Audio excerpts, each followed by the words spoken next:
سب سے پہلے یہ ویڈیو دیکھیں۔ اچھا اگر تسی قوالی نہ شوق رکھو نا، قوالی دا تسی ذوق والے بندے ہو، میں جملہ کے کہن لگا چلو کہہ ہی دینا، پوری سورہ والدہا پڑھ کے دیکھو ساری قوالی ہوندی پئی ہے۔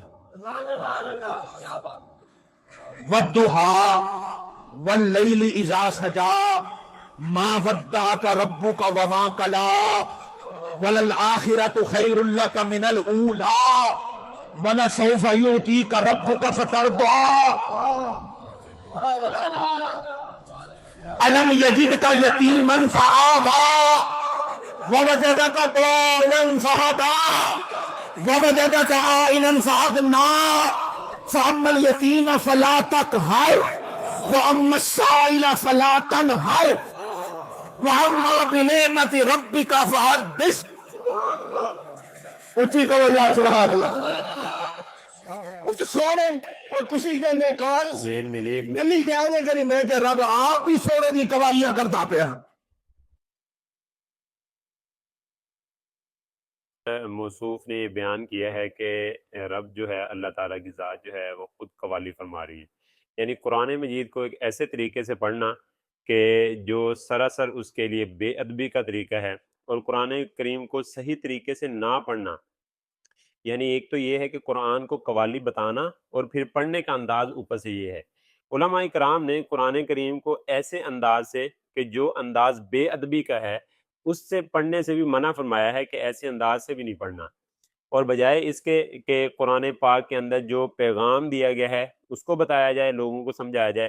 پہلے پاکستان تو آدھا پاکستان تو ویسے ہی بنگی ہے، ٹھیک ہے، اور قوالی کے جو گانے سننے کی شوق رکھتے ہیں، قوالیاں سننے کا شوق رکھتے ہیں، بھنگ پی کے نشہ کر کے، ان کے لیے تو یہ موج کی باتیں۔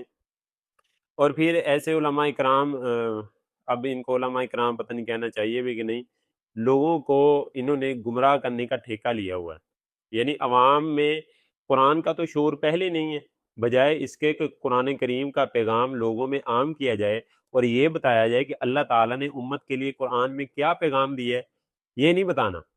کیوں؟ یہ بتائیں گے تو یہ ان کا جو دھندا ہے یہ بند ہو جائے گا، پھر یہ ویلے کہاں سے آئیں گی، اور یہ جو جاہل پیر ہیں جو ان کے بغل کے اندر بیٹھے ہیں، اس طرح کے اور جو جہلا ہیں، وہ پھر ان کا سلسلہ کیسے چلے گا؟ ان کا سلسلہ سارا بند ہو جائے گا۔ تو اس لیے یہ نہیں بتاتے کہ قرآن کریم کا اصل پیغام کیا ہے، قرآن کریم میں کیا امت کے لیے رہنمائی کی گئی ہے، امت کو کیا پیغام دیا گیا ہے۔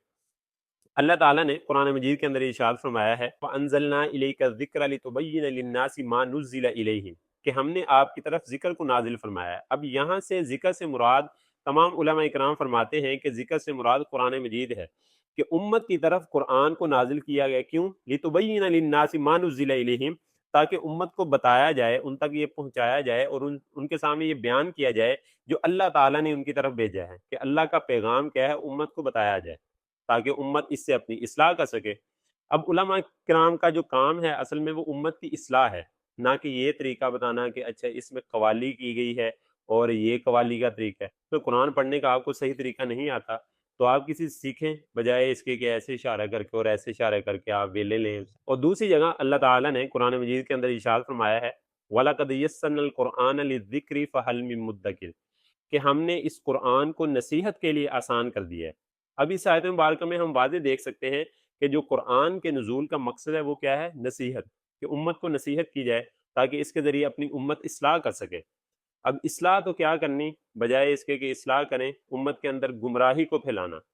پہلے لوگ اس طاق میں پھر رہے ہوتے ہیں کہ ہاں جی کوئی نرمی کی بات ملے، کوئی ہمیں ایسی بات ملے کہ جس سے ہماری عمل سے جان چھوٹ جائے، ہاں بس قوالی سنی ہے اور سر مارا ہے اور بات ختم، اللہ کیس اللہ۔ تو ایسے علماء کرام سے گزارش ہے جو خاص طور پہ پیروں کے بغل میں بیٹھ کے مزاروں پہ جا کے بیان کرتے ہیں، ان کو سنت کے بارے میں بتائیں، ان کو قرآن کے بارے میں بتائیں، تاکہ امت کی رہنمائی ہو اور معاشرے کی بھلائی ہو، اور معاشرہ جو ہے کسی اچھی چیز کی جانب چلے۔ جہالت ویسے ہی بہت عام ہے اور آپ اپنے بیانات سے مزید عام کر رہے ہیں۔